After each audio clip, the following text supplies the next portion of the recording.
Hi everyone, it's Leela Stewart here. I wish that I could be with you in person. I just wanted to do a little bit of experiential anatomy for you that will go with the spinal initiation video that I sent to Anna. I teach experiential anatomy and I'm an anatomy geek.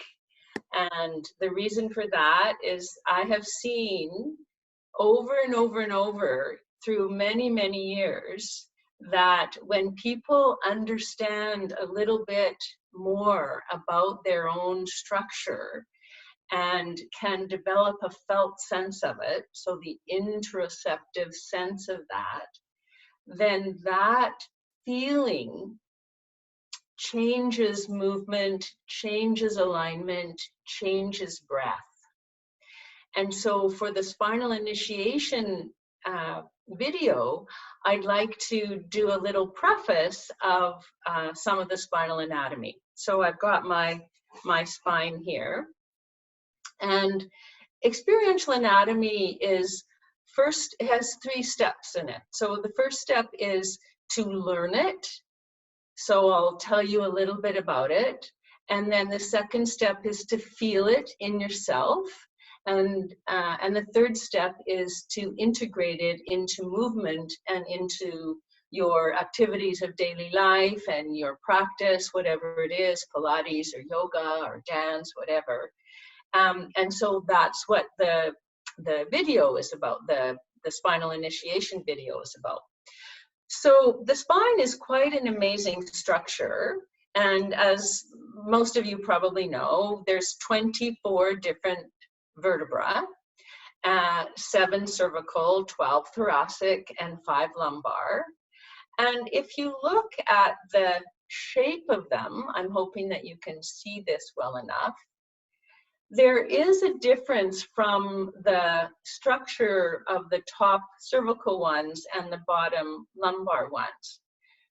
The first thing that you may notice is that the top ones are very tiny, very delicate, very fine, and down here at the lumbar vertebra, they're quite thick and heavy, and you look at these processes here, they're quite large. Compared to the very tiny ones up here. So we have these 3 zones, and each zone is actually designed for a particular kind of movement. So here in the lumbar spine, the way that it's designed is so that there's more of a capacity for movement in the sagittal plane, or this flexion and extension movement. And that's because of the orientation of the facet joints, which are the little joints between the vertebra above and the vertebra below. So down here in the lumbar spine, they're oriented more like this. In the thoracic spine here, they're oriented more like this in the coronal plane. So that orientation gives rise to or encourages movement in this plane, so side bending, and also rotation. So the structure of that part of the spine is not going to interfere with the movement. And then up here in the cervical spine, the facet joints are actually oriented in multiple planes, and so that allows for a lot of different movement in different planes. And the reason for that is because prehistorically, we really needed this very mobile neck to look for food, to look for danger, and to look for possible mates. So the size of the vertebra also changes because the load changes. So up here, we just have the head, the 14, 16 pounds of the head. And as we get further down, the structure has to reflect the amount of load bearing. So these vertebrae are much larger. So let's look at the actual structure of these vertebrae.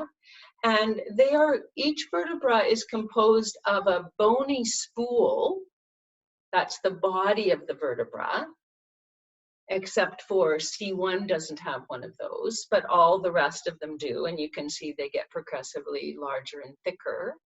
And then at the back, there's a ring of processes. And the processes are the spinous process, and that's what you can feel when you palpate your own spine in the back. And then there's two little processes on either side, and those are called the transverse processes. And they stick out, and each of these processes has lots of different muscular attachments. The spine has many, many little relays of muscles, so there needs to be lots of surface area for those to attach. So the body and the rings protect the spinal cord. So the spinal cord emerges from the brain and into the canal, or the spinal canal, that's between this ring of processes and the bony spool in front.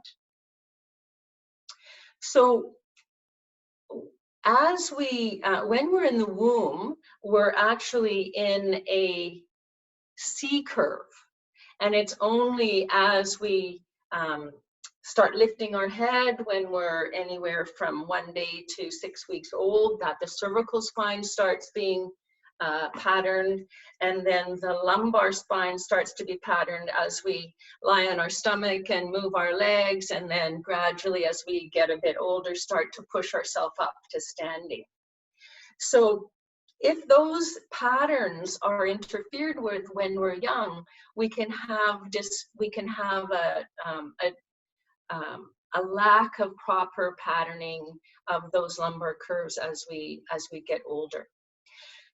So each vertebra is actually capable of movement in all three planes. So a little flexion, a little extension, a little side bending, and a little twist. But because it's just one vertebra, there's not very much movement in each individual one. However, when you put it all together, there's lots of possible movement in the spine. So we call that collective action of the spine. So whenever one vertebra moves, they all move. So say if I initiate movement from my neck, then that vertebra moves, and then all the rest of the vertebra move in a sequential manner. Except if we have tension in the soft tissue around the spine, either the psoas pulling from the front, or the many, many muscles and soft tissue around the back, the myofascia in the back.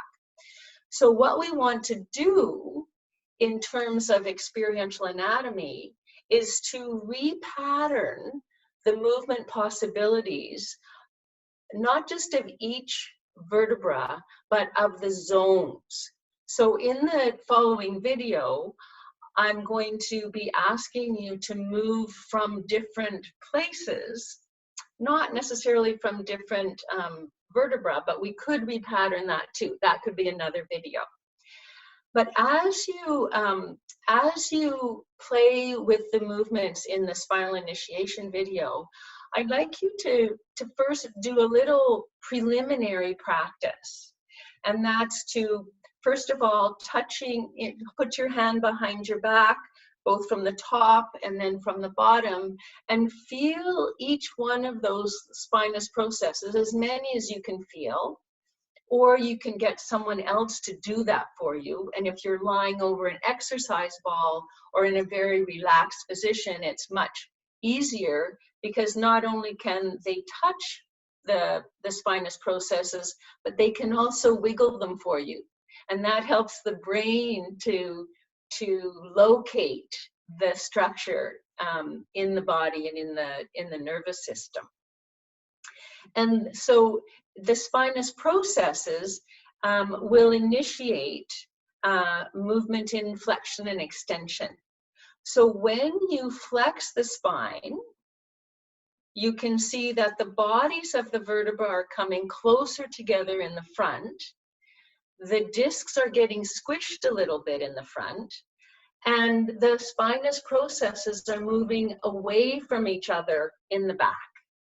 So when you visualize that, and you can just play with that now, flexing from your neck or from your thoracic spine or wherever you want to, but as you do that, get a sense of the vertebral bodies coming together in the front, squishing the discs, and those spinous processes moving away from each other in the back.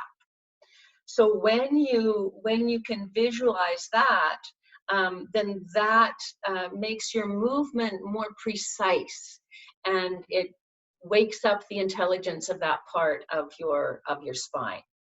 So when we look at side bending, what that's going to look like is that all of the transverse processes on one side are going to move closer together, and the ones on the other side are going to move farther apart. So when you can get a sense for that, then your movement becomes much more specific. It becomes core initiated, and it becomes much more precise. And one thing I forgot to say is that the spinal curves, the cervical and the lumbar, they actually place the spine right in the middle of your body. So if you look at the distance down here in the lumbar spine between the spinous process in the back and the front of the body, that's quite a distance.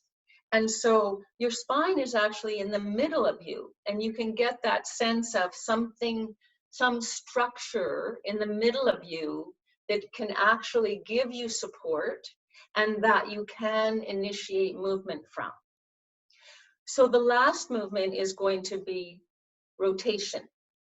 So in rotation, no matter where it's initiated from, because movement at one place will move all of them, if you think of initiating the movement into rotation by moving the transverse processes forward on one side and back on the other, and then to come back, the ones that are forward leading them back, and the ones that are back coming forward to come back into neutral.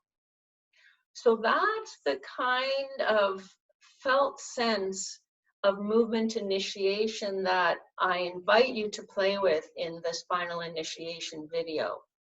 And it's always a good idea when you're learning, when your nervous system is learning these new ways of moving, that you compare your habitual way of moving, of doing flexion and extension, side bending and twist, and just noticing, how do I do that movement? Where do I initiate it from? And then when you take it into that deeper felt sense interoceptive place, noticing, how does that change my movement? So there you go, enjoy the videos.